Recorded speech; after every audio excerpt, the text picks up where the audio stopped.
समझा जा सकता है। ठीक है, नए संविधान का वादा किया और 1977 में दाऊद खान ने संविधान के नाम पर सिंगल पार्टी सिस्टम लॉन्च कर दिया, जैसे चाइना में है, कम्युनिस्ट पार्टी ऑफ चाइना जैसे एक सरकार है, ऐसे इन्होंने कहा कि हम सिंगल पार्टी लेकर यहां पहुंचेंगे। सिंगल पार्टी के नाम पर जनता ने बगावत कर दी। उन्होंने कहा कि इसका मतलब तो तुम हमेशा खुद ही यहाँ के राजा बन के रहना चाहते हो, संविधान के नाम पर अपने आप की जिंदगी पूरी करना चाहते हो।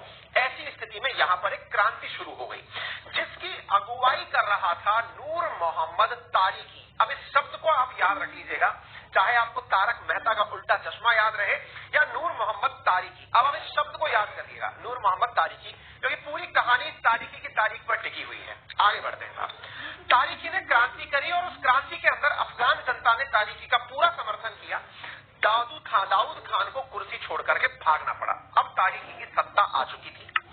अब ये जो तारिकी सत्ता में बैठ करके आया, दाऊद खान निकल गया। दाऊद खान के बारे में एक बहुत ही इंटरेस्टिंग पंक्ति कही जाती है। वो ये कहा करता था कि मैं तो जीवन में, वो मतलब एक तरह से इमरान खान था, पाकिस्तान समझो कि उसी दाऊद खान का आशीर्वाद लेकर के सत्ता में है। एक तरह से यूं समझो, ये मानता था कि भाई दोनों लोगों से पार्टी करवाओ ना, इधर रशिया से भी फायदे लो और इधर अमेरिका से भी फायदे लो। इसने कहा कि मैं अपने आप को सबसे खुश तब फील करता हूं जब मेरी सिगरेट तो अमेरिकी हो और माचिस जो है वो सोवियत रूस की हो, यानी कि एक प्रकार से दोनों के फायदे में ले सकूं, ऐसी सत्ता में चलाना चाहता हूं। ये व्यक्ति था, लेकिन इसे क्रांति के बाद हटना पड़ा। क्रांति के बाद जब ये हटा तो नूर मोहम्मद तारिकी सत्ता में आए। अब मैं इस व्यक्ति के बारे में आपको क्यों बता रहा हूं, क्योंकि यही वो व्यक्ति है जिसकी वजह से आज भी अफगानिस्तान जो है वो तालिबान के मसले में उलझा हुआ है। अमेरिका और रशिया आपस में झगड़ रहे हैं। चलिए बताते हैं। अब साहब नूर मोहम्मद तारिकी यहां आता है। नूर मोहम्मद तारिकी यूएसएसआर से काफी ज्यादा प्रेरित था। आपको बता दूं, 1991 में से पहले रशिया नहीं हुआ करता था, सोवियत रूस हुआ करता था। ये उससे काफी ज्यादा मोटिवेटेड था। वहां पर साम्यवाद था, साम्यवाद से काफी ज्यादा प्रभावित था। ये भी चाहता था कि कामगारों के पास में सत्ता हो, खेत जो है वो आम जनता के पास हो, पैसे का सकेंद्रण ना हो, यानी पूंजीवाद का पूरी तरह यह व्यक्ति विरोधी था। लेकिन इसके साथ साथ एक और जो चीज इसके अंदर अलग थी वो ये थी कि ये ज्यादा धर्म के प्रति कट्टर नहीं था, आधुनिकता को मानता था, नए सुधार को मानता था, महिलाओं की शिक्षा को प्रोत्साहित करता था। इसके राज में तालिबान, इसके राज में अफगानिस्तान ने बहुत प्रॉस्पेरिटी प्राप्त करी, बड़ी मात्रा में फैक्ट्रीज लगी, लोगों ने पढ़ाई करी, विदेशों में लोग पढ़ने जाने लगे। एक तरह से अफगानिस्तान, जैसे आपको मैं बताऊं, आज की स्थिति में जब आप टर्की जाएंगे ना, कभी तुर्की, वो देश भले ही इस्लामिक हो लेकिन वहां के लोग पूरी तरह से यूरोपियन कल्चर के हैं। ऐसे ही आप दुबई चले जाइए, आप वहां जाएंगे तो आपको ये लगेगा ही नहीं कि जो कट्टरवाद शब्द आपके दिमाग में सुनते ही आता है अफगानिस्तान जैसा, वो वहां नहीं है। ऐसा ये व्यक्ति था, यानी कि ये सुधारवादी व्यक्ति था। इसकी नजर में ये था कि लोगों को ग्रोथ करनी चाहिए, आगे बढ़ना चाहिए। आधुनिकीकरण इस व्यक्ति ने शुरू कर दिया और इसने महिलाओं की शिक्षा, आजादी, इस पर काम करना शुरू किया। नूर मोहम्मद तारिकी का आधुनिकीकरण जो है ना, ये एक प्रकार से यूएसएसआर का पूर्ण आशीर्वाद समझा जा रहा था। ऑब्वियस सी बात है, जब भी आप सुधारवादी चीजें करेंगे तो कुछ लोगों को चीजें बुरी लगेंगी, और जब जिन लोगों को बुरी लगेंगी आपको आवश्यकता है उन्हें भड़काने की। सामाजिक सरकारों के अंदर, यानी कि जो लोग समाज के अंदर रहने वाले लोग थे, उनमें से कुछ कट्टरवादियों को ये बात बिल्कुल पसंद नहीं आ रही थी। बस फिर क्या था, इन्हीं को हवा देने का काम किया अमेरिका ने। यानी एक तरफ जहां यूएसएसआर के कारण तारिकी लगातार प्रोग्रेस किया जा रहा था, वहीं अमेरिका इस क्षेत्र में टांग लगाने के लिए उतर आया। और उसने क्या किया, कई कबीलों को जब ये बात रास नहीं आ रही थी तो अमेरिका ने कई कबीलों को भड़काया और ये कहा कि ये इस्लाम के अनुसार नहीं हो रहा है, इस्लाम खतरे में है। आप सोचकर देखिए, जो अमेरिका आज इस्लामिक आतंकवाद की चर्चा करता है, असल में आतंकवाद की जननी अमेरिका है। उसने लोगों को यह भड़काया कि सब इस्लाम के खिलाफ है, कोई ये मानता ही नहीं था पहले। अब ये चीजें जब निकल करके आने लगी तो मजहब के नाम पर नूर मोहम्मद तारिकी का विरोध होना शुरू हो गया। अपन लोग जब आतंकवाद की बात करते हैं, इस्लामिक आतंकवाद के बारे में बात करते हैं, ये शब्द पहले मीडिया में नहीं हुआ करता था, धीरे धीरे घुसना शुरू हुआ। ये दौर था जब सोवियत संघ और अमेरिका के बीच में कोल्ड वॉर चल रहा था और अफगानिस्तान में सोवियत रूस की बढ़ती हुई ताकत को अमेरिका देखकर खुश नहीं हो रहा था। ऐसी स्थिति में इस नूर मोहम्मद तारिकी को हटाने के लिए अफगानिस्तान से अमेरिका ने कबीलों को भड़काना शुरू कर दिया। आप इधर देख सकते हैं, ये तारीखी का बयान है कि we want to create a society in which our workers and farmers can afford to appear in handsome attire and enjoy a good life, यानी कि वो सुंदर दिख सके, एक अच्छी जिंदगी जी सके, एक अच्छे हेल्थ के साथ वो रह सके। मैं एक ऐसी सोसाइटी की कल्पना करता हूं। ये वो व्यक्ति था तारीखी जो मैंने आपसे कहा। अमेरिका अपना हाथ फैला चुका था। क्यों?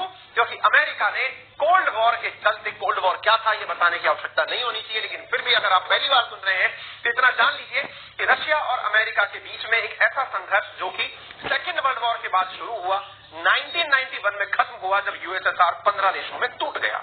यानी कि ये लोग एक दूसरे के सामने कभी आमने सामने तो नहीं आए, लेकिन दुनिया के और देशों के अंदर जा जाकर आपस में लड़ाई लड़ते रहे। आगे की कहानी सुनिए साहब। अब इधर की तरफ अमेरिका की जो गुप्तचर एजेंसी है यानी कि CIA, वो इस तारीखी को हटाने के लिए इसके विदेश मंत्री हसीफुद्दीन अमीन को भड़का देती है और कहती है कि यार तू इस तारीखी को हटा दे, सरकार में तू चला आ, और तारीखी को अगर हटाकर सरकार में आएगा तो मैं लोगों से ये मैसेज दिलवा दूंगा कि ये इस्लाम का समर्थक है, कट्टरवाद को अपनाता है, महिलाओं की शिक्षा का विरोधी है। ऐसी स्थिति में हफीजुद्दीन अमीन जो है वो अमेरिका के साथ मिल गया। हफीजुद्दीन अमीन को अमेरिका की वजह से आगे किया गया। यहां पर अब चीजें क्या होने लगी, अमेरिका ने वो लोग जो कबीले के रहने वाले थे उन्हें अपने देश में बुलाकर ट्रेनिंग देना शुरू किया। आपको जानकर आश्चर्य होगा कि अफगानिस्तान से बड़ी मात्रा में लोग वीजा प्राप्त करके अमेरिका गए, वहां से सेना की ट्रेनिंग लेकर आने लगे। मुजाहिदीनों को अफगानिस्तान के पड़ोस से निकालकर पाकिस्तान में ट्रेनिंग दी जाने लगी, हथियार दिए जाने लगे ताकि वो यूएसएसआर और तारीखी को वहां से हटा सके। मजहब के नाम पर तारीखी सरकार को गिराने के लिए अमेरिका ने, अब ये चीज आप देखिएगा, क्योंकि आप कहते हैं ना जैसा पेड़ बोओगे वैसे फल पाओगे। अगर आपने बोया ही पेड़ बबूल का है तो उस पर आम कहां से हो जाएंगे। तो अमेरिका ने सऊदी अरब को भी अपने साथ मिला लिया। इसी के साथ सऊदी अरब से बहुत सारे लोग सोवियत संघ और तारीखी सरकार से लड़ने के लिए अफगानिस्तान में जाने शुरू हो गए। इंटरेस्टिंग बात मैं आपको बताऊं, इधर अमेरिका ईरान के अंदर आधुनिकीकरण करने चला आया। जिस ईरान के हाथों के पीछे पड़ा है, अमेरिका उस समय अफगानिस्तान के विरोध में ईरान में अपनी एंट्री कर गया क्योंकि वो पड़ोसी थे। इस बात को तारीखी ने खुद ने काबुल टाइम्स में प्रकाशित करवाया। उन्होंने कहा कि ये जो पूंजीवादी ताकतें हैं, साम्राज्यवादी विरासतें हैं, ये काबुल टाइम्स की खबर है कि ये हमारे काम को रोकने का प्रयास कर रही हैं। खुल्लम खुल्ला सब चल रहा था। अमेरिका सोवियत रूस को हटाने की कोशिश कर रहा था। फिर क्या था? When our party took over political power, the exploiting classes and reactionary forces went into action. The only rusty and antiquated tool that they use against us is to preaching in the name of faith and religion against the progressive movement. यानी कि सुधारवादी प्रक्रियाओं के खिलाफ इन लोगों के द्वारा जो प्रयास किया जा रहा है वो केवल धर्म के नाम पर लोगों को भड़काने का है। आप सोच सकते हैं तारीखी उस समय कितना इंटेलिजेंट आदमी था जिसे इतना दूर का दिखाई दे रहा था। अफगानिस्तान में अब तक अलग अलग कबीले अपनी अपनी बातों को मनवाने के लिए तारीखी सरकार के खिलाफ निकलना शुरू हो चुके थे। छात्रों के साथ भी आतंक वो शुरू हुआ, माहौल बनना शुरू हुआ। साथियों, छात्रों को तालिब कहा जाता है। तालिबान जो शब्द है ना, असल में जैसे अफगानिस्तान, पाकिस्तान, ऐसे छात्र शब्द को तालिब कहा जाता है और तालिब का स्थान तालिबान कहलाता है। इस आंदोलन में छात्रों को भी ऐड कर लिया गया। छात्रों को ऐड करने से अमेरिका ने तालिबान यानी तालिब को भड़काना शुरू किया और उन्हें आधुनिकीकरण के खिलाफ खड़ा कर दिया कि नहीं, तारीखी सरकार गलत है, इसे हटाओ। ये कौन कर रहा था? अमेरिका, जो खुद आधुनिकीकरण के नाम पर ना जाने कितनी सीमाएं लांघ चुका है, वो किसी के अंदर, क्योंकि उसे सोवियत रूस को नीचा दिखाना था। साथियों, आगे क्या होता है? आगे की कहानी कुछ इस तरह से है कि यहाँ पर तारीख, ये जो है ना विरोध जब इनका बढ़ने लगा तो ये जो नूर मोहम्मद तारीखी है ये सोवियत रूस चले गए। वहां पर जैसे गए, इनको अमेरिका, वहां पर सोवियत रूस ने इनसे कहा कि एक काम करो, आपका जो विदेश मंत्री है ना उसको पद से हटा दो। लेकिन उधर अमेरिका की गुप्तचर एजेंसीज ने इनके विदेश मंत्री को बता दिया कि तुम्हारे हटाने का फरमान जारी हो गया है। जैसे हटाने का फरमान जारी हुआ, ये खबर इसे पता चली, भाई साहब इन अमीन ने क्या किया कि जैसे ही ये तारीख लौटे इनको परिवार समेत मार दिया। जब देश में लौटे मार दिया। ये बात रशिया को पसंद नहीं आई कि यार हमारी प्रेजेंस में अमेरिका इतना हावी हो गया कि हमारे ही नेता को मार दिया। किसने मारा था? विदेश मंत्री ने मरवाया था। रशिया इसका बदला लेने के लिए कूद पड़ा। मिशन का नाम दिया स्टॉर्म 333। स्टॉर्म 333 मिशन के अंदर रशियन फोर्सेस अफगानिस्तान में घुसकर चली आती हैं और आकर के 27 दिसंबर 1979 के अंदर पहुंच करके उस विदेश मंत्री का खात्मा कर देती हैं। रशियन फोर्सेस यहां पर बुरी तरह से वो जो अमीन की सरकार खड़ी हुई थी उसको गिरा देती है, यानी कि तारीकी को मारने वालों को मार देती है। लेकिन अब तक बहुत सारे कबीले अपने अपने हाथों में बंदूक लेकर खड़े हो गए थे। वो सोवियत संघ को अपना विरोधी मानने लगे थे। उनको ये लगने लगा था कि सोवियत संघ आधुनिकीकरण चाहता है, प्रोग्रेसिव थॉट चाहता है। उनको भड़का दिया गया था। अमेरिका के द्वारा उनके हाथों में हथियार दे दिए गए थे। लोगों को लग ये रहा था कि अफगानिस्तान के पास कोई संसाधन है। वास्तविकता में वो तो केवल एक बैटलफील्ड था, क्योंकि सोवियत रूस और अमेरिका वहां जाकर लड़ना चाहते थे। आगे क्या हुआ? आगे की बात सुनिए।